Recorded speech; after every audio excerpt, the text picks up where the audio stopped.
వాడు పేటరేగిపోతున్నాడు. సమాజం పట్ల బాధ్యత లేకుండా పేటరేగిపోవడం, ఇష్టానుసారంగా మాట్లాడడం, మనుషుల పట్ల ఎలా గౌరవం లేదు, దేవుడి పట్ల కూడా గౌరవం లేదు, దేశం పట్ల గౌరవం లేదు, దేవుడి పట్ల గౌరవం లేదు. ఇలాగా నీచమైన ఒక గడ్డి కుక్కలా తయారైపోయాడు ఈ రావణ అనేటటువంటి వాడు. రావణ కాదు, అడి పేరు జోసఫ్. జోసఫ్ అని మాట్లాడండి. ఈ రావణ ఏంటి, చెత్తనా కొడుకుని రావణ రావణ రావణ అని చెప్పి మన హిందువుని తిట్టుకున్నట్టుగా ఉంది అది. వీడి జోసఫ్, జోసఫ్ అలియాస్ రావణ లేదు, జోసఫ్ ఓన్లీ జోసఫ్. జోసఫ్ అని చెత్త నా కొడుకు ఇష్టానురీతిగా దేశాన్ని తిడుతున్నాడు. 100 కోట్ల మంది హిందువుల మనోభావాలు దెబ్బకొడుతూ, మన చరిత్రని వక్రభాష్యం చెప్తూ, మన దేవతా దేవుళ్ళని తిడుతూ, ఇష్టానురీతిగా చెలరేగిపోతూ, సమాజంలో ఒక చీడపురుగులా తిరుగుతున్నటువంటి ఈ చీడపురుగు ఈ జోసఫ్ని చెప్పు తగిందాక కొట్టి జైలు వేయాలి, తప్పనిసరిగా వేయాలి. ఇప్పుడు అదే జరుగుతుంది వాడిని.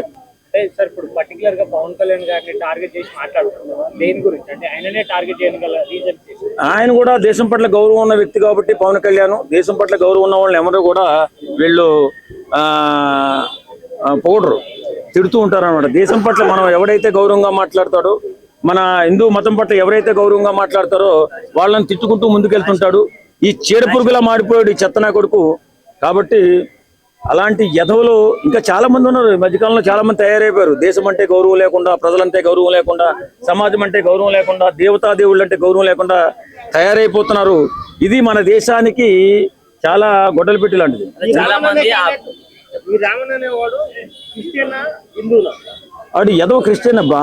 జోసఫ్ అంటే ఏంటిది, హిందువుగా చొప్పించుకోవాలని, హిందువులను తిట్టించాలని రావణని పేరు పెట్టుకుని ఉంటాడు వాడు, నాకు తెలిసి.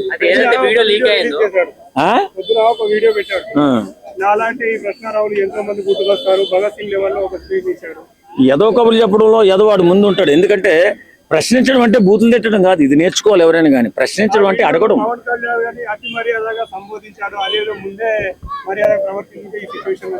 ఇప్పుడు మర్యాద అనేది వాడికి ఎక్కడుందండి? దేశం పట్లే మర్యాద లేదు. మన 100 కోట్ల మంది నమ్మేటటువంటి హిందూ మతాన్ని ఇష్టాన్రీతిగా తిడుతుంటే వాడికేం గౌరవం ఉంది? బాధ్యత లేని కుక్కది. దేశం పట్ల బాధ్యత లేదు, మతాల పట్ల బాధ్యత లేదు, కులాల పట్ల బాధ్యత లేదు. కులాలను విమర్శిస్తాడు, మతాలను విమర్శిస్తాడు, పవన్ కళ్యాణ్ విమర్శిస్తాడు, నరేంద్ర మోడీని విమర్శిస్తాడు, రాముని విమర్శిస్తాడు, సీతను విమర్శిస్తాడు.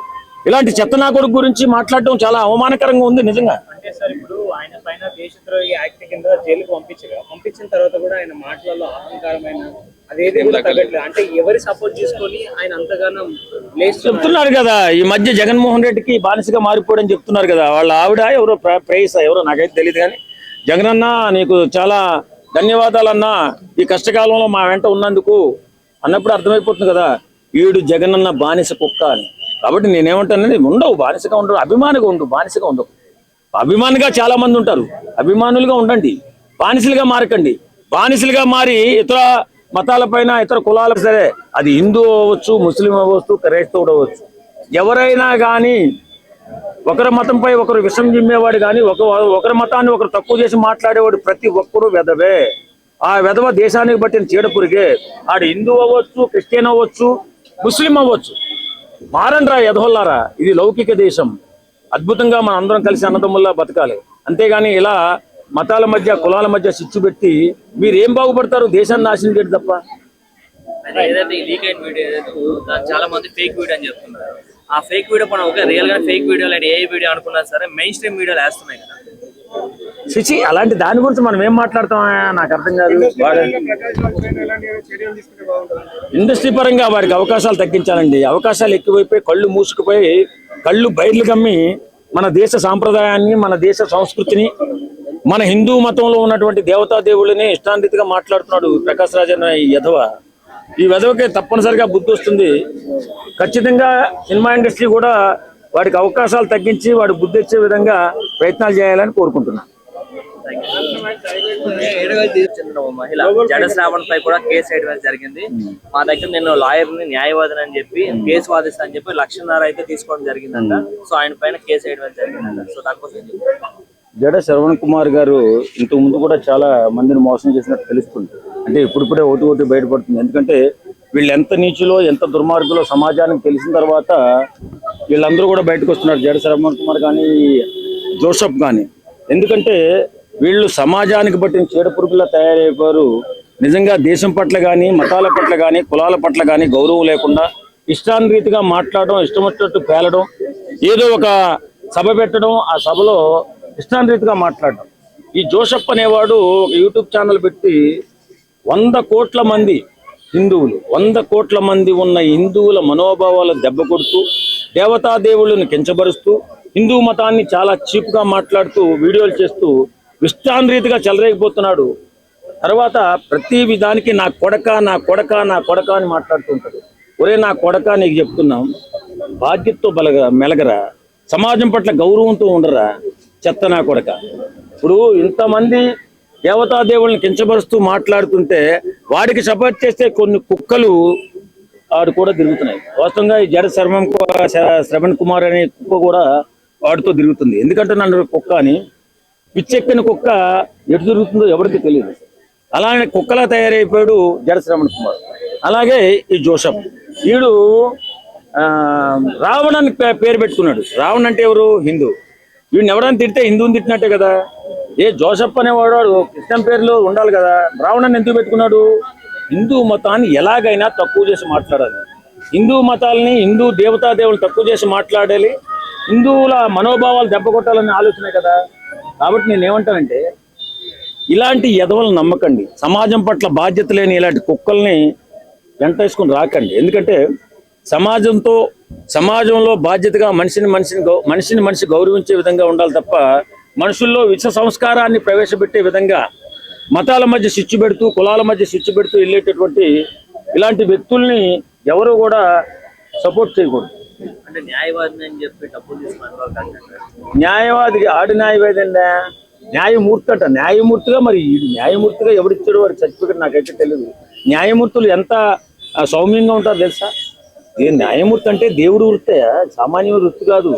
భగవంతుడితో సమానం. అతను ఇచ్చే తీర్పుల వల్ల అతను భగవంతుడిగా మారుతాడు.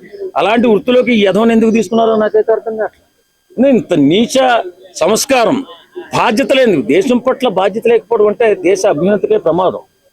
కులాల మధ్య చిచ్చు పెట్టాలా, మతాల మధ్య చిచ్చు పెట్టాలా? మతాల మధ్య కులాల మధ్య చిచ్చు పెడితే ఒకరి మీద ఒకరు విషం చిమ్ముకుంటూ, గొడవలు పెట్టుకుంటూ, కేసులు పెట్టుకుంటూ ఇలా ముందుకెళ్తే దేశ భవిష్యత్తు ఏం కావాలి? మన దేశం ఇప్పుడు అద్భుతమైన ప్రగతి సాధించుకుంటూ ముందుకెళ్తుంది. ఇలాంటి నీచమైన చీడ పురుగుల వల్ల దేశానికి చాలా ఇబ్బంది కలిగే ప్రమాదం ఉంది. కాబట్టి ఇలాంటి నీతిమాలని యధవల్ని సపోర్ట్ చేస్తూ ముందుకెళ్ళకూడదు.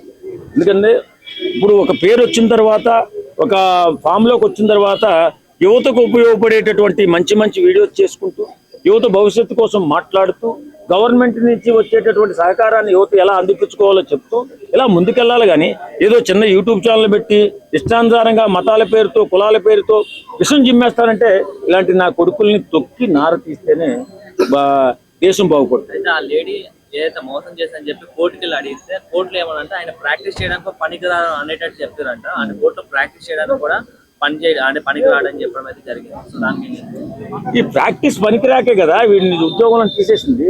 వీడి యదవనే కదా ఉద్యోగంలో తీసేసింది. వీడి పనికిమాలిన కుక్కనే కదా న్యాయమూర్తి పదవి నుంచి తొలగించింది. కాబట్టి జడ శ్రవణ్ కుమార్ అనేటువంటి కుక్క సమాజంలో విష సంస్కారాన్ని, విష సంస్కృతిని ప్రవేశపెడుతూ, యువత పట్ల వైషమ్యాలు సృష్టిస్తూ, దేశ అభివృద్ధిని తగ్గించాలనే ఆలోచనతో దేశం పట్ల గౌరవం లేదు, వీళ్ళకి ప్రజల పట్ల గౌరవం లేదు, యువత పట్ల గౌరవం లేదు. ఇష్టానుసారిగా మాట్లాడేసి ఏ వీడియోలు చేసేసి పెట్టేస్తుంటే బాధ్యత ఉండక్కర్లా, ఒక దేశం పట్ల గౌరవం ఉండక్కర్లా, ఒక మతం పట్ల గౌరవం ఉండక్కర్లా. అంటే నీ ఇష్టానురీతిగా నీకు వాక్ స్వాతంత్రం ఉందని చెప్పి ఇష్టానురీతిగా మాట్లాడేసి గందరగోళం సృష్టిస్తే రేపు పొద్దున్న దేశ భవిష్యత్తు ఏం కావాలా? ఇలాంటి నీతిమాలను కుక్కల మాటలు వెనకండి. ఎవడైనా సరే చట్టం తన పని తను చేసుకుంటూ పోతుంది. ఖచ్చితంగా ఈ వెధవలకి శిక్ష పడాలని మనస్ఫూర్తిగా కోరుకుంటున్నాను. Thank you.